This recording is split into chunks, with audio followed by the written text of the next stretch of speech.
մուտուկիմիաց շնորհավորվելքը տնային կալանքի կապակցությամբ այն ամենայնիվ այս խափման միջոցը տնային կալանքը ինքը ենթադրվում է նաև որպես կալանք։ Դες համար որքանով է սա լրի եւ ակնկալվում է։ Դե այսպես ասեմ, ակնկալիքները ավելին մենք ակնկալում ենք ավելին, այսինքն քանի որ գիտենք, որ ինքը արդար է մեղավոր չէ, մենք սպասում ենք անգամ արդարացման, բայց քանի որ դեռ նոր է գործը քննվում, առաջին հերթին մենք դիմել ենք ուղղակի խափանման միջոցի փոփոխության համար, առաջին միջնորդության համար կարծում եմ, քանի որ տեղյակ չէին դատավորները դեռևս գործից, շատ ճիշտ որոշում են կայացրել, այսինքն արդարություն դեռևս կա։ Սպասում եք, որ այնուամենայնիվ այլընտրանքային խափանման միջոց կընտրվի, թե դատանի որոշումը իր մեջ դες համար նաև անակնկալում է։ Եթե արդարացիորեն սպասելիքների մասին է խոսքը, այո, մենք ակնկալում ենք, որ պետք է արդարացում լինի, արդարացի որոշում լինի, եւ շատ ուրախ ենք, որ դեռևս վերջնականորեն չի վախճանվել դատական համակարգը։ Համբարձումյան այս ամիսներին, հա, ձեր ամուսինը, ձեր երեխաների հայրը ձեր կողքին եղել, ինչպես է եղել ձեր երեխաների արձագանքը, նրանց նիստուկացը, ձեր առօրյան։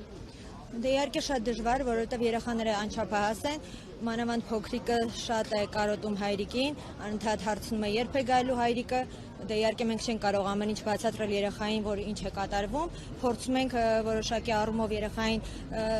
այնպես անել, որ իրականությունից կտրված լինի, մի խոսքով հիմա կարծում եմ, որ շատ կուրախանա, որ տեսնի երեխան հայրիկին փոքրը, դե մեծերը ներկա են, ամեն ինչ շատ լավ հասկանում են։ Պես արձագանքեցին, որ ներկա են, ես տեսա դատական։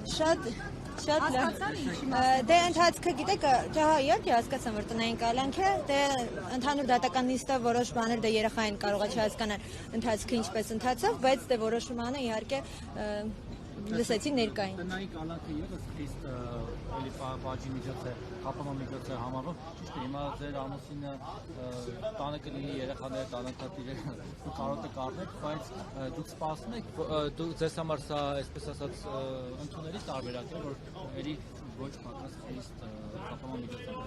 ավելի ներկայացնում։ Ես նոր ասեցի այդ մասով, քանի որ դեռևս նոր դատական նիստերը տեղի ունենալու եւ դատավորները երևի թե տեղյակ չեն գործի ընթացքին, մենք առաջնահերթ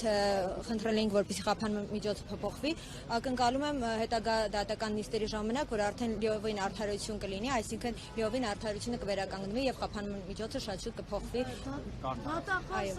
Դատախազը ամեն ինչ անում էր, որ